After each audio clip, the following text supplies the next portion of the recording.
mas eu quero deixar claro aqui que nós não vamos entrar em questões de política, não vamos entrar em questões de conflitos, nós vamos entrar nessa questão de geopolítica, ok?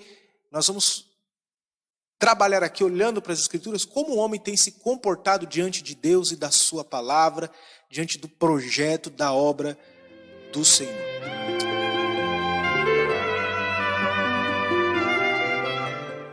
Olá, olá, olá! Estamos iniciando nossa Conexão Doutrina. E se você quer ficar por dentro dos assuntos, na nossa playlist, que eu vou deixar o link aqui embaixo, já temos 2 vídeos anteriores, um falando sobre a inspiração da palavra de Deus e um anterior a esse falando sobre o fato da Bíblia ser a palavra de Deus. Se você quer saber sobre esses assuntos, eu vou deixar aqui o link da playlist, mas também vou deixar os 2 links aqui para você clicar e assistir o vídeo que você quiser. Ok? Neste momento, nós vamos iniciar uma série de estudos relacionados à doutrina das últimas coisas, ou escatologia. E o tema de hoje é os principais eventos dos nossos dias. Mas antes, eu gostaria de pedir para você nos ajudar compartilhando esse conteúdo, curtindo esse conteúdo, se inscrevendo no nosso canal para que o YouTube possa alcançar mais pessoas através dos seus algoritmos, como nós falamos no vídeo anterior, foi o que nós descobrimos há pouco tempo.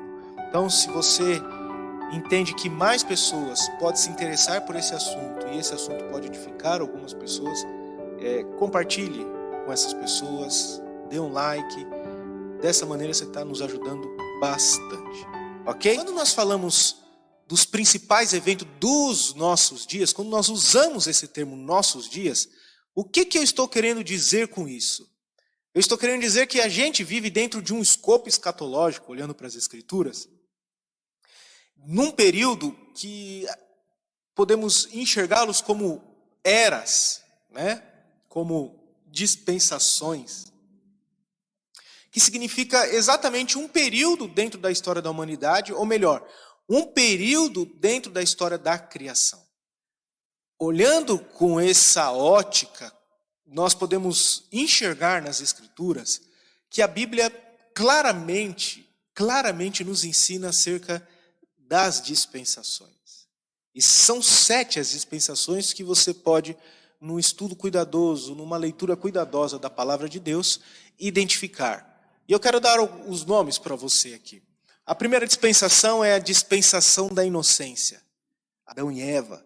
Depois eles pecaram, né, e passaram a ter consciência. É chamada dispensação da consciência. Logo após vem a dispensação do governo humano.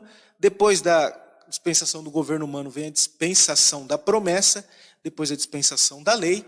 A dispensação da graça, que é essa dispensação que nós estamos vivendo agora, ok? É esta era das igrejas, dispensação da graça, que é a 6ª dispensação, e a próxima dispensação, a 7ª e última dispensação, descrita na palavra de Deus, na Bíblia, é a dispensação do reino milenar. Alguns chamam essa dispensação de milênio, ok? Muito resumidamente é isso. Agora que chegamos na dispensação atual, você já compreendeu aonde você está na história, aonde nós estamos, o que chamamos, na verdade, de nossos dias, e que é a dispensação da graça. Vamos ver agora o que a Bíblia fala sobre os principais eventos, o que está acontecendo nos nossos dias. Mas eu quero deixar claro aqui que nós não vamos entrar em questões de política, não vamos entrar em questões de conflitos, nós vamos entrar nessa questão de geopolítica, ok? Nós vamos trabalhar aqui olhando para as Escrituras como o homem tem se comportado diante de Deus e da sua palavra, diante do projeto, da obra do Senhor.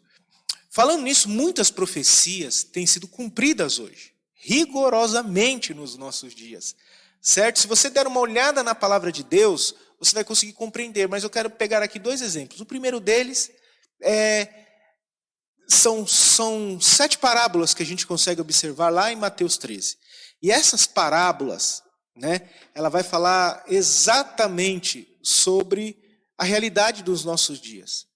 Essa parábola não tem por objetivo tratar do arrebatamento, tratar, né, de detalhes da igreja, né, das igrejas, do nosso contexto como corpo de Cristo. Não, não, não, não, não. Ok? Ela vai discorrer sobre um período entre a primeira e a segunda vindas do nosso Senhor Jesus Cristo.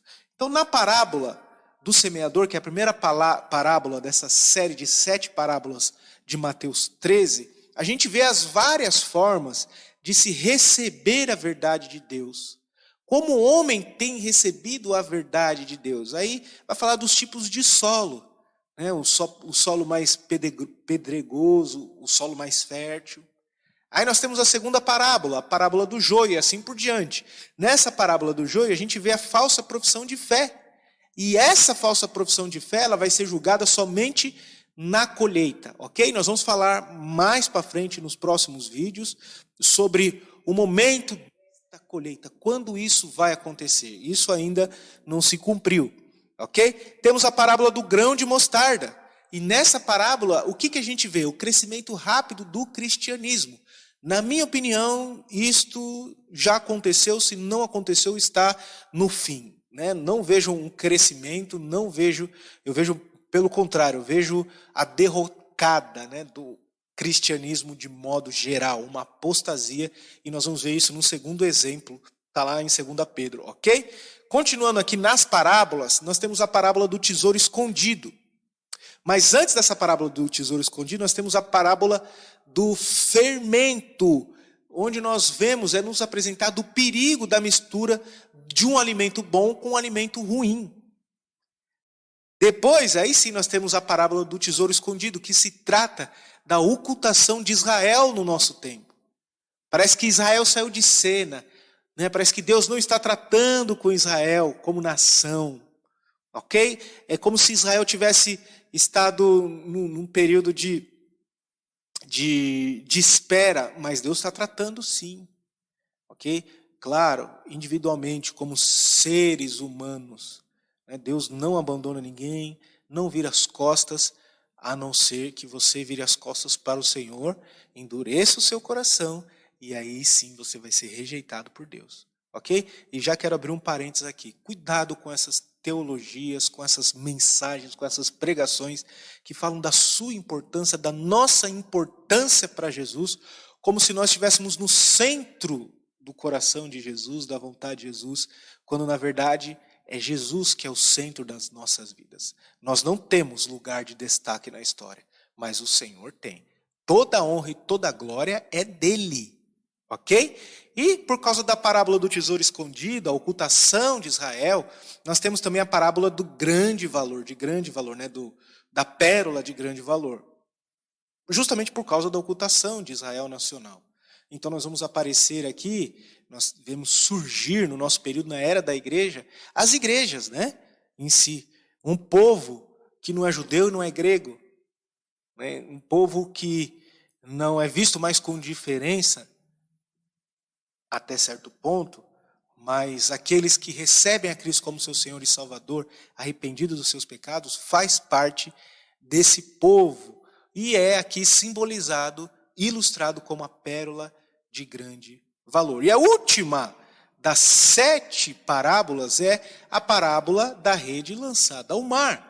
E nessa parábola, quando você for dar uma olhadinha lá em Mateus 13, você vai ver, 13, né? Mateus 13, você vai ver o seguinte: a separação dos peixes bons e dos peixes ruins, ok? É a separação das pessoas, né? Dos salvos e dos perdidos, dos falsos cristãos e dos verdadeiros cristãos, aqueles que professaram fielmente, de coração, e realmente estão escritos no livro da vida, tem na sua vida, né, o Espírito Santo de Deus habitando. Este é o primeiro exemplo. Mas está se cumprindo também nos nossos dias aquilo que nós conhecemos como apostasia. Né? Essa é mais uma clara profecia cumprida nos nossos dias. Em 2 Pedro nos dá uma visão gradativa, em 4 categorias, se nós podemos dizer assim, definir dessa maneira. Ok? Primeiro, negação da pessoa e divindade de Cristo. Negação da pessoa e divindade de Cristo. Segundo, negação da obra sacrificial de Jesus Cristo na cruz do Calvário, para salvar o pecador arrependido. Então, preste atenção.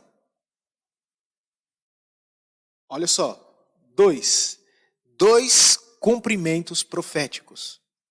Negação da pessoa e da divindade de Cristo.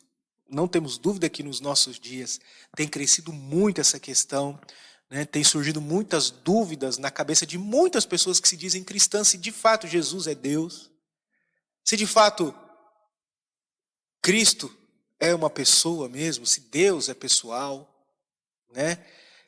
Negação da obra sacrificial. Será que o sacrifício de Jesus na cruz é suficiente? Então nós vamos ver um monte de pessoas aí tentando alcançar a salvação pelos seus méritos. Apostasia. Né? Em terceiro, nós vemos abandono da doutrina de Cristo e os juízos associados a esse abandono. As pessoas não estão nem aí mais. Não querem saber o que Cristo falou. Né? Muitos estão usando essa expressão, não sejamos demasiadamente justos, nós temos que ser equilibrados em tudo. Cuidado com essas falsas afirmações, com essas narrativas que vão destruir você. Existe um padrão, e o padrão quem estabeleceu foi Cristo. E ele não estabeleceu para que a gente andasse assim ou não, é para que nós pudéssemos alcançar, almejar e viver para agradar o Senhor em todas as coisas. Ok? Tudo isso tem sido iniciado no século I. Mas a apostasia final vai acontecer após o arrebatamento. Os salvos, né, nesse período, na era da igreja, serão arrebatados. A Bíblia vai dizer, lá em Tessalonicenses, na carta de Paulo aos Tessalonicenses, os mortos vão ressuscitar e juntamente com eles, nós que estivermos vivos, Jesus voltar para nos buscar e encontraremos Cristo nos ares. Será uma raptura, um rapto. Ok? Muito bem. Tudo isso vai dar início ao período que nós conhecemos como período da tribulação. Este período nós vamos falar posteriormente, vamos estar tratando nos vídeos posteriores.